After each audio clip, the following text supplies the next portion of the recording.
আমার ছেলে হয়েছিল সিজারে। এরপর আমি অনেকটাই মোটা হয়ে যাই। সিজারের পর প্রতিটা মেয়েই নাকি মোটা হয়ে যায়।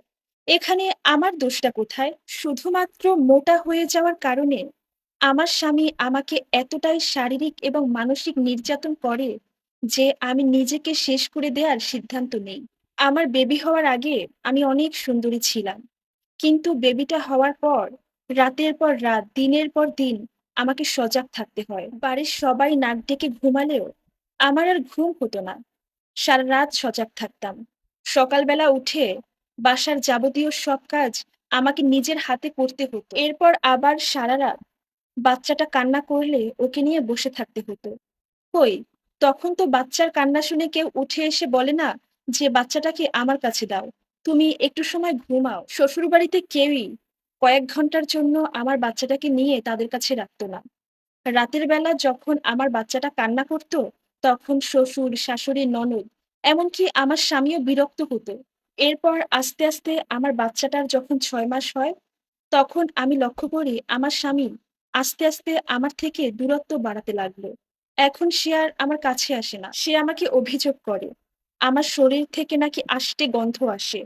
বিশ্রী ঘামের গন্ধ পায় সে।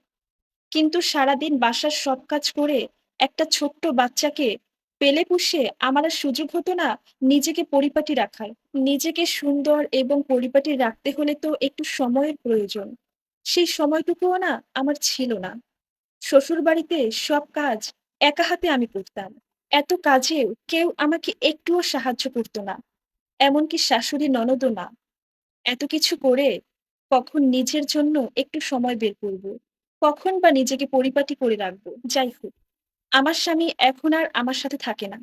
সে আলাদা রুমে থাকতে শুরু করেছে। এর কারণ একটাই, আমি মোটা। অথচ তাকে বাবা ডাক শোনানোর জন্যই আমার এই অবস্থা। আমি আমার ফিগারটাকে নষ্ট করেছি। এভাবে অবহেলা বাড়তে, বাড়তে যখন আমাদের মাঝে অনেক দূরত্ব বেড়ে যায়, তখন আমি জানতে পারি তার খালাতো বোনের সাথে তার প্রেমের সম্পর্ক হয়ে গিয়েছে। সেই মেয়েটাকে দেখতাম প্রায়ই আমার শ্বশুরবাড়িতে আসতো।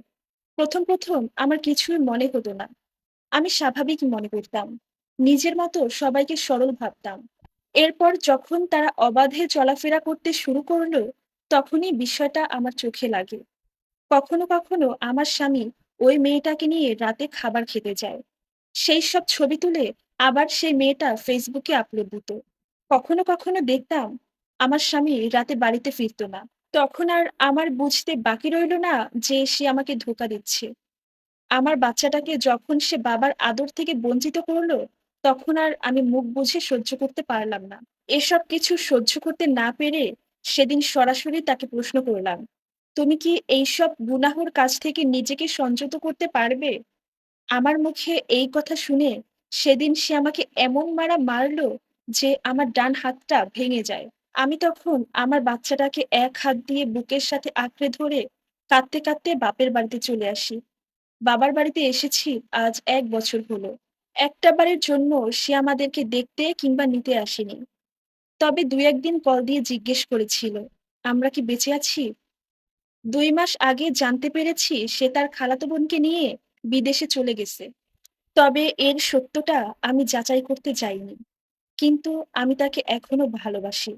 কারণ সে আমার সন্তানের বাবা। মানুষের থেকে জানা কথা তো ভুলও হতে পারে। তবে সত্যি, সত্যিই যদি সে অন্য কাউকে বিয়ে করে সংসার করে, আর এটা জানতে পারলে আমি মনে হয় বাঁচব না। আমি এখনো মনে করি সে আমারই আছে। আমার বিশ্বাস সে একদিন না একদিন তার ভুল বুঝতে পেরে আমার কাছে আসবে। কারণ আমি তো কোনো অন্যায় করিনি। তার জন্য অপেক্ষা করতে, করতে তাকে ভেবে কাঁদতে, কাঁদতে আমার ওজন ৭৫ কেজি থেকে ৪৫ কেজিতে চলে এসেছে। সে যদি আমাকে এসে এই অবস্থায় দেখে, আমার বিশ্বাস সেও কাঁদবে। আর এই সম্পূর্ণ স্টোরিটা একটা আপুর জীবন থেকে নেয়া, যার সাথে আমার বাস্তব জীবনের কোনো মিল নেই। ধন্যবাদ।